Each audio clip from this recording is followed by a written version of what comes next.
Fala, alunos do oitavo ano, mais uma aula aqui, ó, Independência dos Estados Unidos. Essa é uma aula de nivelamento, porque nós já estudamos esse conteúdo aqui, mas você, Gustavo, precisa rever mais uma vez sobre a independência dos Estados Unidos. Passa aí, Gabriel, fazendo favor a introdução.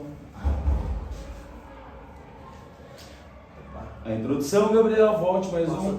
Antes da independência, os Estados Unidos eram formados por 13 colônias controlada pela metrópole, que era a Inglaterra. Dentro do contexto histórico do século XVIII, os ingleses usavam essas colônias para obter lucros e recursos minerais e vegetais não disponíveis na Europa. Era também muito grande a exploração metropolitana, ou seja, da Inglaterra, sobre as 13 colônias, em relação daí aos impostos e as taxas cobradas dos colonos norte-americanos. Pode passar o próximo. Sobre a colonização dos Estados Unidos. Para nós entendermos melhor como que os Estados Unidos vão se formar enquanto nação e como que eles se libertaram da Inglaterra, do domínio, nós vamos entender o processo aqui, ó. Para entendermos melhor o processo de independência norte-americana, é importante conhecermos um pouco sobre a colonização deste território. Os ingleses começaram a colonizar a região. Gabriel, volte, Gabriel. Oxe, que tá clicando sozinho agora? Não tá, Gabriel. O que tu tá fazendo, Gabriel? Não tem edição nessa aula, Gabriel. E Gabriel? Gabriel, Eu não gostei nada, cara. eu não vou fazer edição nessa aula, Gabriel. Ok, é que você clicou aqui na apresentação, Gabriel. Não mexe no teclado aí, só dá um enter. Ok? Isso acontece, né, Lorena? Depois, ô CJ, depois tem o nosso aqui, o editor. Quem sabe você faz uma edição pra nós, assim. Ou não, né? Não faz não. Voltando aqui, ó. Ignora esse aí.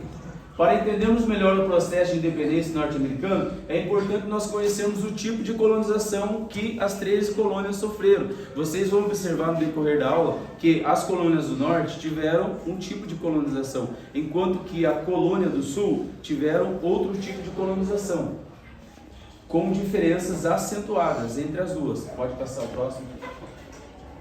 As colônias do norte. As colônias do norte foram colônias de povoamento. É aquele tipo de colonização que visa fazer o local se desenvolver e não explorar o local. Olha, a região colonizada por protestantes, principalmente ingleses, que fugiam das perseguições religiosas, chegaram na América do Norte com o objetivo de transformar a região num próspero lugar para a habitação de suas famílias. Também chamada de Nova Inglaterra, a região sofreu uma colonização de povoamento, com as seguintes características. Quando vocês forem ler as colônias do sul, vocês vão observar as diferenças. Olha, na colônia do norte, a mão de obra era livre, ou seja, as pessoas recebiam um salário para trabalhar. A economia era baseada no comércio, pequenas propriedades, e a produção era voltada para o mercado interno. Enquanto que na colônia do sul vai predominar a mão de obra escrava, a economia baseada na agricultura. Aqui, ao contrário de pequenas propriedades, lá vai ser latifúndio, e a produção é voltada para o comércio externo e exclusivo com a metrópole, que é... Qual que é a metrópole nessa época? Por favor. Inglaterra. Aê, parabéns. Ô Pedro. Próximo. Colônias do Sul. Colônias como a Virgínia, Carolina do Norte, do Sul, Geórgia, sofreram uma colonização de exploração, diferente da colonização do Norte que nós vimos no slide anterior. Eram exploradas pela Inglaterra, as colônias do Norte não eram, e tinham que seguir o Pacto Colonial. O Pacto Colonial você já sabe, né, Guilherme? A metrópole, ou seja, a colônia só comercializa com a metrópole. No caso, as colônias do Sul só comercializavam com a Inglaterra. As características da colonização das colônias do Sul eram baseadas no latifúndio, grandes propriedades, a mão de obra era escrava e a produção era voltada para a metrópole, voltada para a exportação, e era praticada monocultura, ou seja, cultivo de um produto só apenas. Por exemplo, se é tabaco, vai ser só tabaco. Eles usavam esses grandes latifúndios para a produção de um tipo só de produto. Próximo. Pode pular a Guerra Civil. Pula. A guerra não volta na Guerra dos 7 Anos. Volta mais um, Gabriel. Adianta mais um, Gabriel. A Guerra dos 7 Anos, a Guerra dos 7 Anos é importante porque vai ser a partir dessa guerra que a Inglaterra ela se envolve numa guerra com a França, a Guerra dos 7 Anos, de 1756 a 1763. A Inglaterra ganha a guerra, mas porém o custo dessa guerra ficam altos. E para recuperar os custos, os prejuízos que tiveram nessa guerra, eles vão criar impostos e impor sobre as colônias, as 13 colônias aqui no continente americano. É isso que vai começar um embate entre a Inglaterra e entre os Estados Unidos, as 13 colônias. Esta guerra ocorreu entre a Inglaterra e a França entre os anos de 1756 a 1763 e foi uma guerra pela posse de territórios na América do Norte, e a Inglaterra saiu vencedora. Mesmo assim, a metrópole, a Inglaterra, resolveu cobrar os prejuízos das batalhas dos colonos que habitavam, principalmente as colônias do norte, com o aumento de taxas e impostos metropolitanos. Os colonos fizeram protestos e manifestações contra a Inglaterra. Nós já vimos na aula passada o manifesto do chá, por exemplo, a manifestação lá, lembra? A festa do chá? Que eles se disfarçaram de índio, entraram no navio à noite e jogaram todo o carregamento de chá no mar. Qual foi o resultado disso? Eles tiveram que pagar. A Inglaterra não abriu mão. A Inglaterra fechou a cidade e eles tiveram que pagar o prejuízo pelo fato de ter jogado todo o carregamento de chá no mar. E também fechou os portos. Os produtos que eles estavam comercializando, se eles não pagassem o prejuízo do chá, eles não poderiam vender e nem comprar outros produtos. Onde que eu parei, Gabriel? Tá, próximo slide. Metrópole aumenta as taxas e impostos. Aqui vocês vão começar a entender as leis e os impostos. A Inglaterra resolveu aumentar vários impostos e taxas, além de criar novas leis que tiravam a liberdade dos norte-americanos. Dentre estas leis, podemos citar a lei do chá, deu monopólio do comércio de chá para a companhia comercial inglesa, ou seja, antes disso os colonos americanos poderiam comercializar o chá, mas depois deles terem jogado o carregamento de chá no mar, foi cortado o direito deles comercializar o chá. Somente a companhia comercial inglesa é que poderia comercializar. O que mais? Lei do selo. Todo produto que circulava na colônia deveria ter um selo vendido pelos ingleses, garantindo dessa forma um lucro para a Inglaterra, para recuperar o prejuízo de guerra contra a França. A Inglaterra, olha aqui, a metrópole aumenta as taxas e impostos. A Inglaterra resolveu aumentar vários impostos e taxas, além de criar... já li isso aqui, Gabriel, você não passou para mim? Passa a próxima. Lei do açúcar.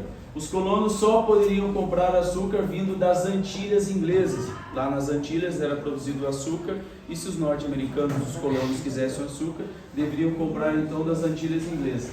Essas taxas e impostos geraram muita revolta nas colônias.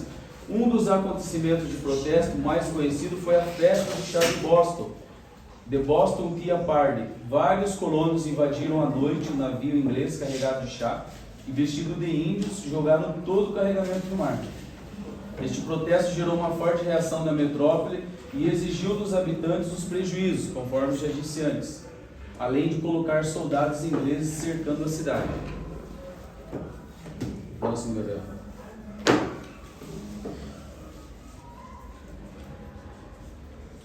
Porém, o rei inglês George III não aceitou as propostas do Congresso, muito pelo contrário, adotou mais medidas controladoras e restritivas. Por exemplo, as leis intoleráveis. Todas as leis eles estavam achando ruins, já estavam chamando de leis intoleráveis. Uma dessas leis, conhecida como a lei do aquartelamento, dizia que todo colono norte-americano era obrigado a fornecer moradia. Aquartelamento vem de quartel, vem de quartos, ou seja, se o soldado inglês saísse lá da Inglaterra e chegasse aqui na América, algumas pessoas tinham que dar pouso, dar moradia, alimento, transporte e pernoite para esses soldados ingleses. Agora imagina você, Gustavo, está sossegado com a sua família na América, chega alguns soldados, homens que você nunca viu na vida, e você tem que deixar eles ficar na sua casa, dar moradia, dar alimentação, dar um sustento. tudo que eles precisarem. Você ia gostar? Você ia se revoltar? Os colonos se revoltaram e chamaram essas leis de leis intoleráveis. Essas leis intoleráveis geraram muita revolta na colônia, influenciando diretamente no processo de independência. Próximo. Aqui começa já o processo de independência dos Estados Unidos. No primeiro Congresso de Filadélfia, olha só, os colonos do Norte resolveram promover, no ano de 1774, aqui está 2 anos antes dos Estados Unidos declararem a independência da Inglaterra. Eles fizeram aqui, resolveram promover no ano de 1774, um congresso para tomarem medidas diante de tudo que estava acontecendo. O que estava acontecendo? Era essa imposição de taxas, taxas e impostos sobre os colonos. Esse primeiro congresso não tinha intenções separatistas, não tinha intenções de independência, Gabriel. Olha aqui, Este congresso não tinha caráter separatista, pois pretendia apenas retomar a situação anterior. Eles queriam que a Inglaterra parasse de intervir tanto e deixasse eles caminharem tranquilamente. Queriam o fim das medidas restritivas impostas pela metrópole e maior participação na vida política da colônia. Esse era o interesse do primeiro Congresso de Filadélfia. Já no segundo Congresso de Filadélfia, no ano de 1776, os colonos se reuniram novamente, mas dessa vez com outro objetivo, Calhau, que era a independência dos Estados Unidos. Durante o Congresso, esse constitucionalista aqui, Thomas Jefferson, redigiu a Declaração de Independência dos Estados Unidos da América. Porém, a Inglaterra não aceitou a independência de suas colônias e declarou guerra. A Guerra de Independência ocorre entre 1776 e 1783 e foi vencida pelos Estados Unidos, com o apoio da França e da Espanha. Nesse ano aqui de 1776, Guilherme, em 1783, Benjamin Franklin, um dos constitucionalistas, ele sai aqui do continente americano e vai para a Europa buscar apoio dos inimigos da Inglaterra para conseguir a sua independência, pois a Inglaterra não queria reconhecer a independência dos Estados Unidos. Assim como aconteceu no Brasil.